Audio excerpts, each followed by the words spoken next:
I'm delighted to be joined by Nuriyah Khan, who is herself an ex-Muslim and a women's rights activist. Nuriyah, talk to me about the treatment of women in Islam as a whole. Is it the case that in most Muslim relationships, the woman is seen as secondary to the man?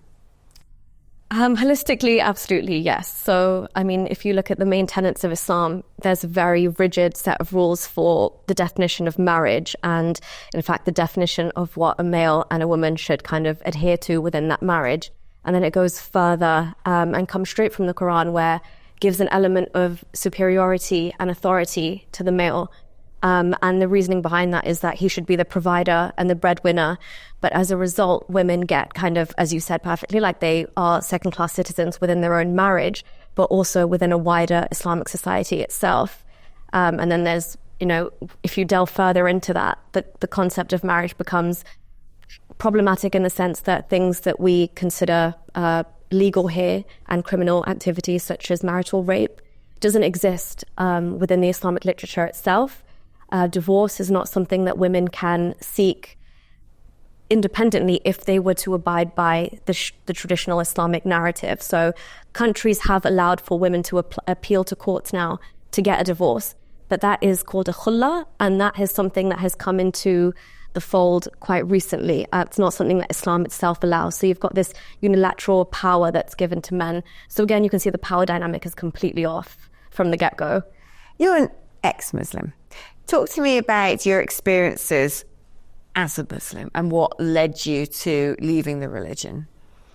Sure. So essentially, I was brought up in a, typical conservative Sunni Muslim family. So with that just came, I guess, the normal things side by side to your normal schooling. You'd attend mosque and Quran classes, and you'd be taught about Islam and things like that. So you'd be encouraged to do things like wear hijab or follow kind of the tenets of Islam as you get older. But again, because I was growing up in London, it was kind of a mix of both worlds that I was subjected to. It was only when I left the UK and kind of experienced life in Saudi Arabia, and then beyond that in the UAE, where I saw kind of a different flavor of Islam and saw, slightly Wahhabi elements of Islam and how they interpret it and how general life is in a strict Islamic country, that I kind of had the other side exposed to me. So I was kind of just teetering between what is Islam and what's the Islam that my parents follow. So we kind of just charted a semi-conservative course in that sense. So I wasn't forced to wear hijab, but I chose to wear it off my own volition because that's what my Quran teacher at mosque encouraged me to do while I was still in London, and I was 9 years old. So again, most people, that's naturally implied at home within your families. And thankfully I didn't have that little element, but I chose to do it myself regardless because it was the right thing to do. And obviously, naturally, as a young Muslim woman, I wanted to go to heaven.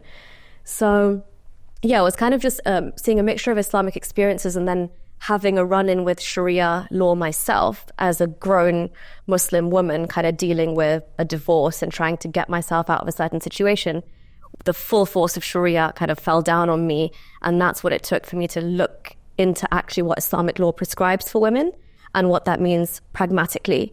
And that's kind of what really opened my eyes when I went back to reading the sources instead of just listening to what I was told and fed as a child.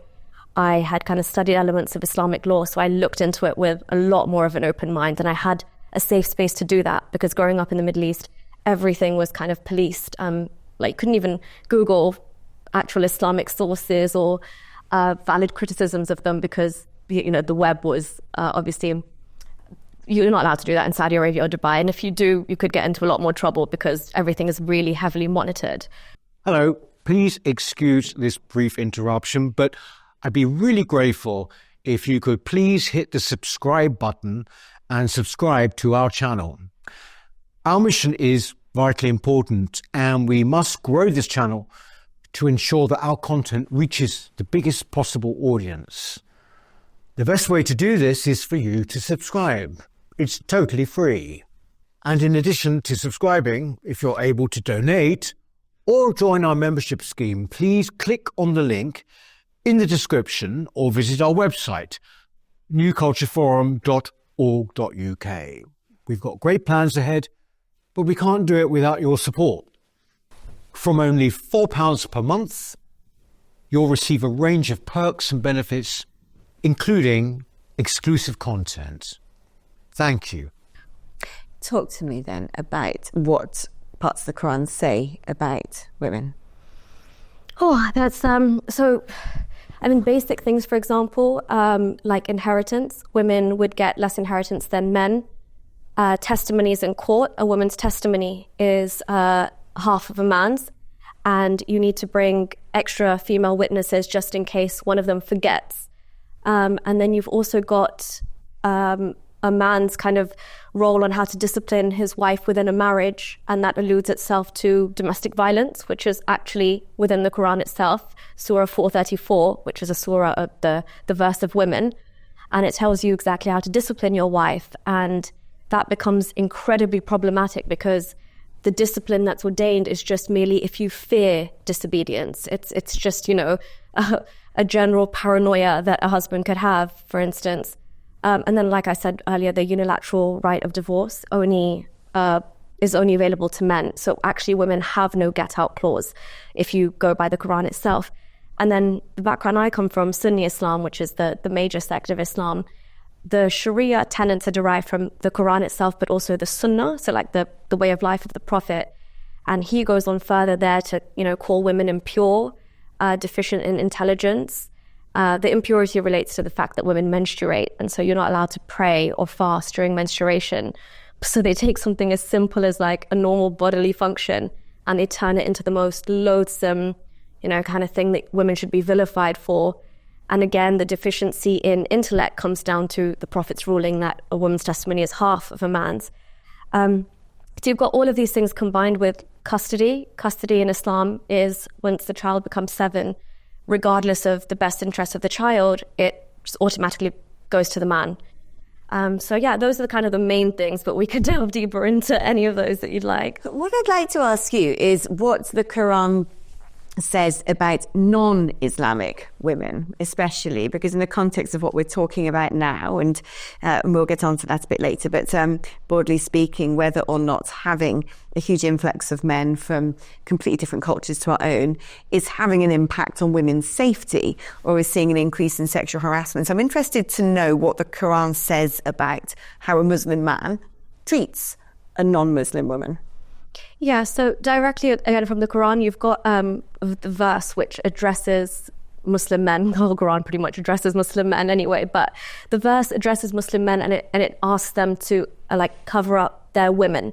So that relates to only believing men and believing women, essentially, which are Muslim women in these cases. So within that verse itself, it says to veil your women and make sure they're covered so as to not be harassed.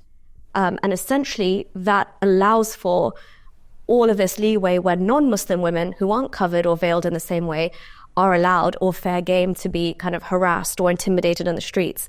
And this is backed up by Islamic history. If you look into it, and if you look into the very origins of the hijab, it was to be able to differentiate as a marker between Muslim women and non-Muslim women in the history of kind of when they would go in to do night raids or where they would, go into other villages or kind of have these battles, they would take the women that they were visibly not Muslim women, and all kinds of sexual violence would be perpetrated against those women.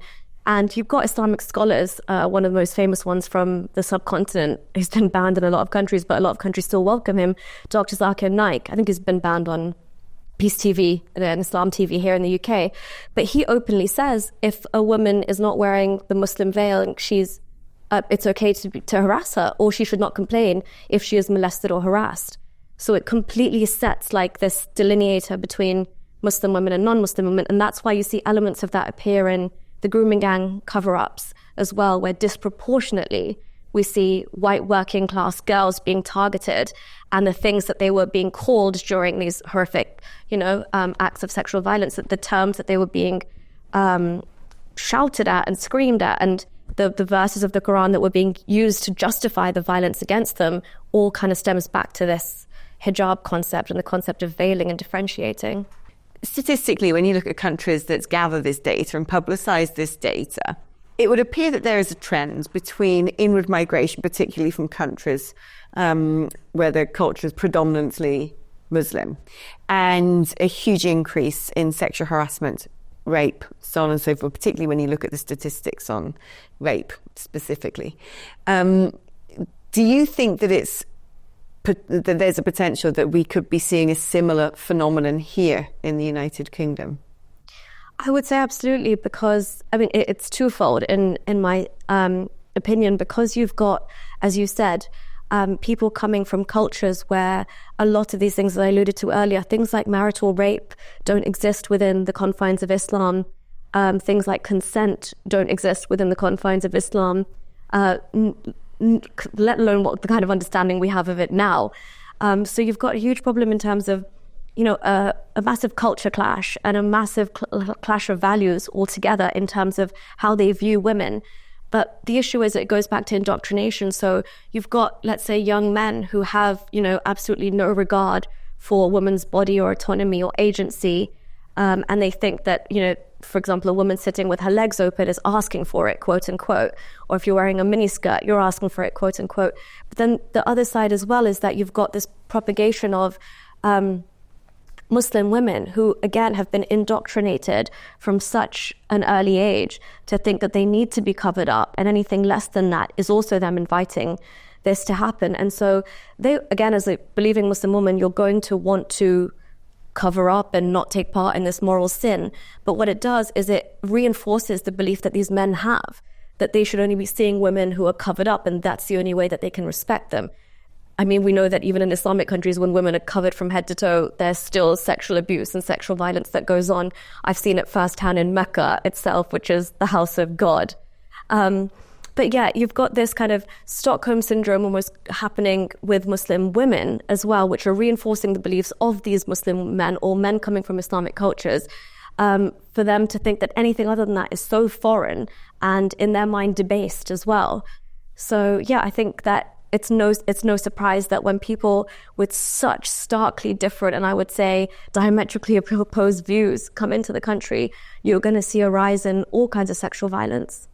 It's interesting to me that so often the custodians of tolerance, the people who really want to push the agenda that we mustn't be racist, we mustn't be xenophobic, we mustn't criticize different cultures or religions, are so often middle-class white women. And I think to myself, if they understood some of the things you've been saying, they wouldn't do this. Do you think that they have got Islam wrong?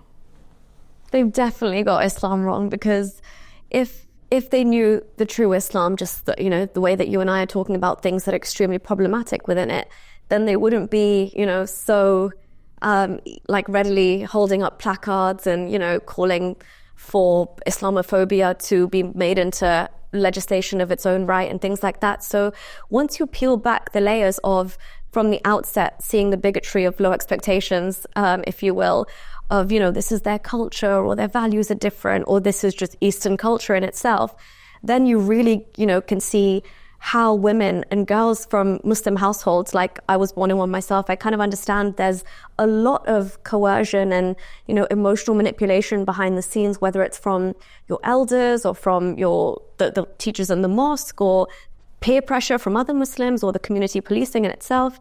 And that strips away at the agency and the autonomy and everything else that they think that Muslim women have.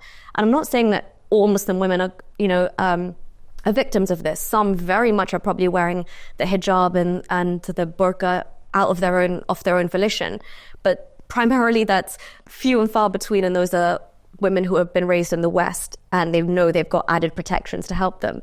But in general, I think if, like you said, if the middle class kind of, I guess, liberal value champions were to read the Quran verse for verse, or just read the verse of women that's dedicated to women, that in itself can give you a sneak peek into how problematic Islam is for women. And then maybe they wouldn't be so kind of trying to stand by them when actually that's at the detriment of every other kind of group in society. Because the second that we give special pleading and we give these these pushes and nudges into legislation for why we think Muslim women need to be more protected or because they're more vulnerable than other minority women or something like that. It becomes very, very problematic when we have movements coming out of heavily Islamic countries where there is theocracy, and those women are saying we have zero rights. We don't have the right to education. We don't even have the right to speak loudly or laugh loudly. And I'm alluding to the Islamic Republic of Afghanistan in this situation where they have completely erased women from society. Now, you can be, living comfortably in the UK and be a middle-class white woman and think that this is a problem that only happens in theocracy. Well, this is exactly what we would get here if we were to allow this to run amok. Do you think as well that among some sections of the Muslim community that white women are a free-for-all, that they're sort of exoticized because they have that, the access because they don't wear the hijab or the burqa or they're non-Muslim, but also because of the prevalence of porn culture? Oh, I hate to say it, but absolutely, yes, absolutely. And I mean, this starts from like the grassroots level of if you were to be, let's say, in, just privy to, let's say, locker room talk or talk within groups of Muslim young men, you would already see the kind of denigration of white women in their eyes in terms of, we can mess around and have a good time with all of these women, but then we'll marry a good Muslim wife. And that's kind of the general MO of most young Muslim men, I would say young British Muslim men as well, when they want to have their fun. That's the kind of, like you said, whether it's porn, the result of porn having fetishized them more, but then also Islam in itself. And if you go back to, again, Islamic history, there have been expeditions where Muhammad has been riling up his followers to go and conquer new territories and, capture blonde-haired women. So it very much goes back all the way to Islamic history in itself and the Prophet's view of these women and then how it carries on. And of course, as you said, porn has just only reinforced that. How prevalent do you think those attitudes are within Islamic culture in the UK or in the Western world? I would say it's very prevalent. I would say that. It hurts me to say that, but I would. And that's why it was infuriating when the kind of lens was not shed on that aspect of things with the whole grooming gang scandal and the cover-up, because it's very much linked to that notion of these who are the most vulnerable segment of society that we can target, and who does our religion give us the justification to target in that sense. And that's where that came together. So that's not a time to be worried about being called racist or Islamophobic. That's where you need to tackle the problem head on, because they are disproportionately targeting a certain type of vulnerable young demographic. And those are always, with Islam, it's women and children that, are the first casualty. Okay, so what do we need to do now in the United Kingdom? What is the solution to this problem? I'm happy to be one of the, I hope thankfully where there's more and more of us now coming out, but I'm happy to be one of the voices of dissent that say we really, really need to clap down on how Islam is kind of infiltrating every aspect of society here, and the amount of pandering that we've been doing over the last, few decades has got us to this point where now we effectively, if things continue the way they are, so the government are paying lip service in the sense that they're saying violence against women and girls is going to be treated on the same level as terrorism. It's like a national emergency.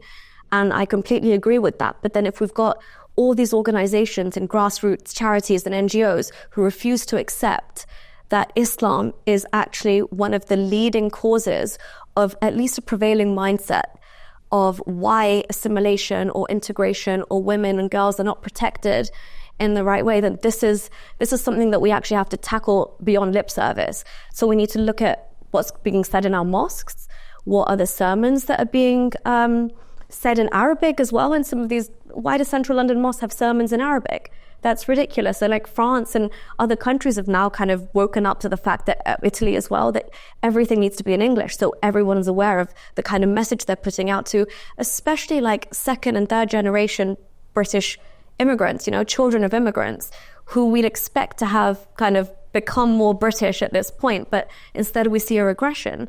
And that's when it becomes horrible for when you talk about Vogue or trying to end Vogue in this country, because you're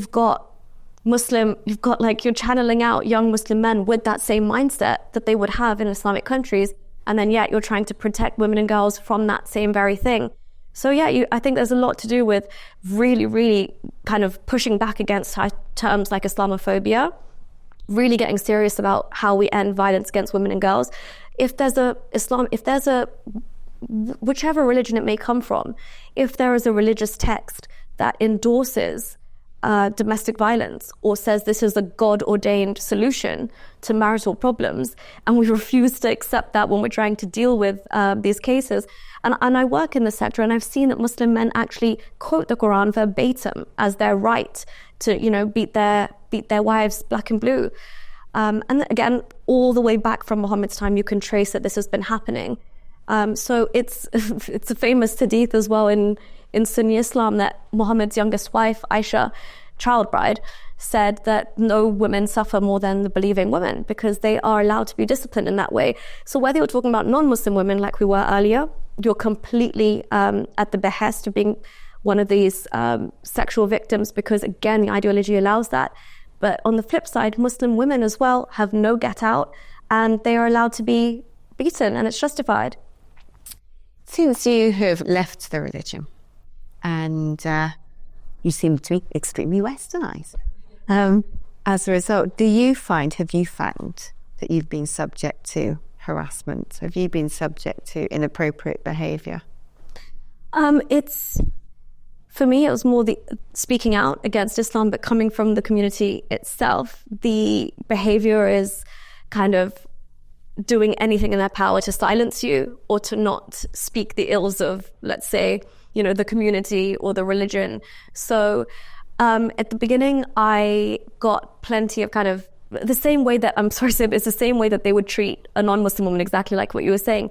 So the level of kind of sexually perverted threats became more commonplace because I'm no longer in the fold, so I don't need to be respected or protected, or as Muslim feminists, which is such an oxymoron, but like they like to say, Islam treats them like queens, which is absolutely ridiculous. But the fact that I've lost that privilege now, let's say by leaving Islam or exiting the fold, I'm very much fair game, like the rest of, like non-Muslim women would be, except if I revert to Islam. So because there's always that, I've had some really, really dark comments about I will rape you and bring you back to Islam. Or sorry, am I allowed to say the R word? Yeah.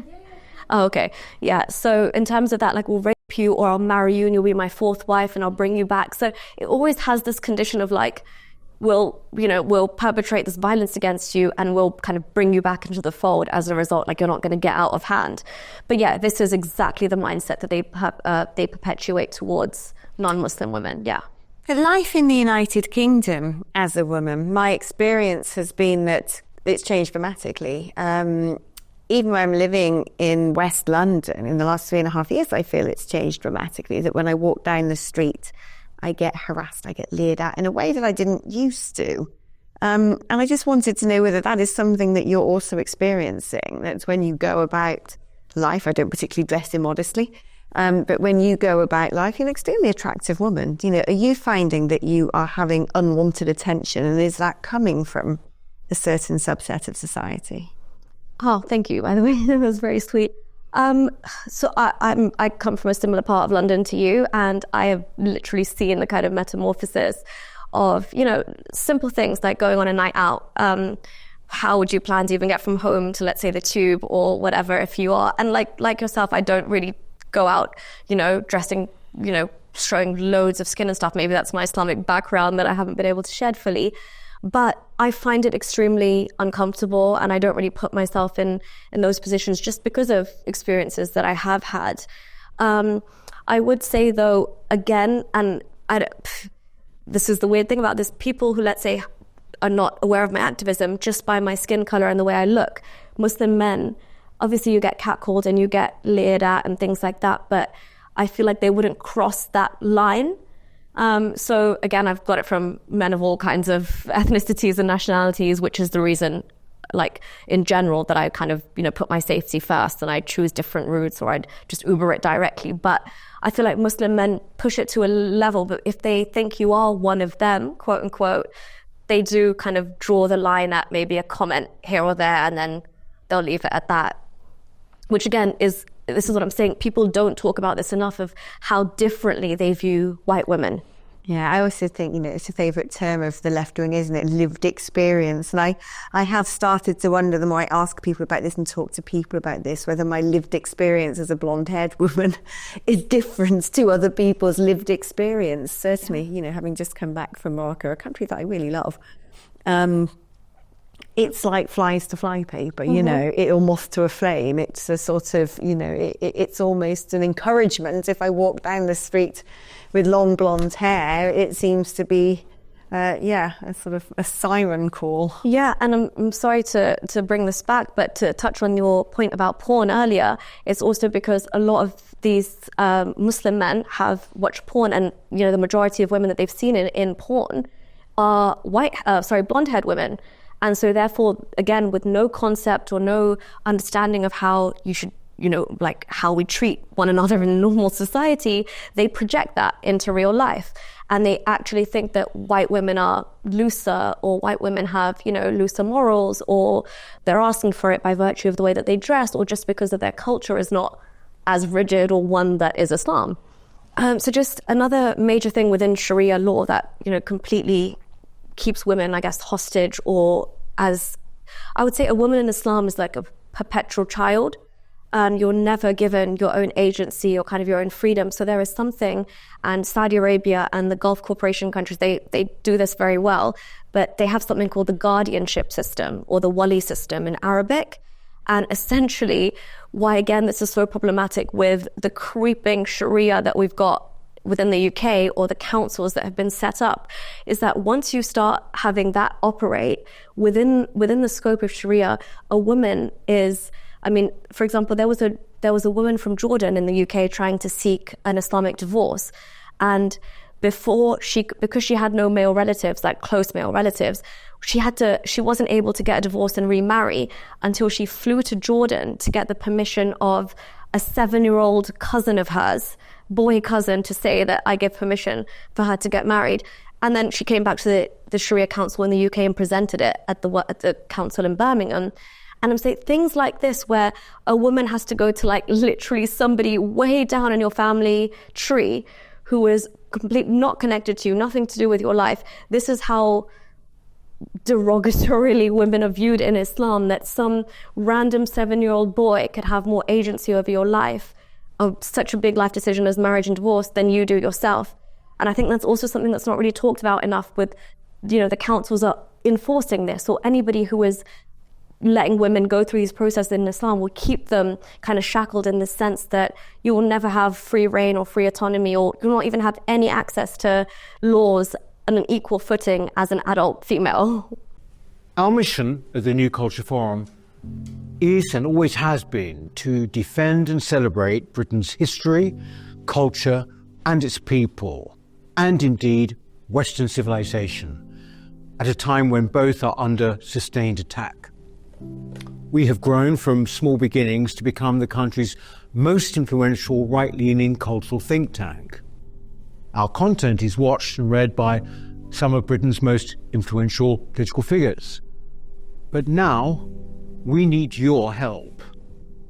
If you believe in what we do, then please do become a member.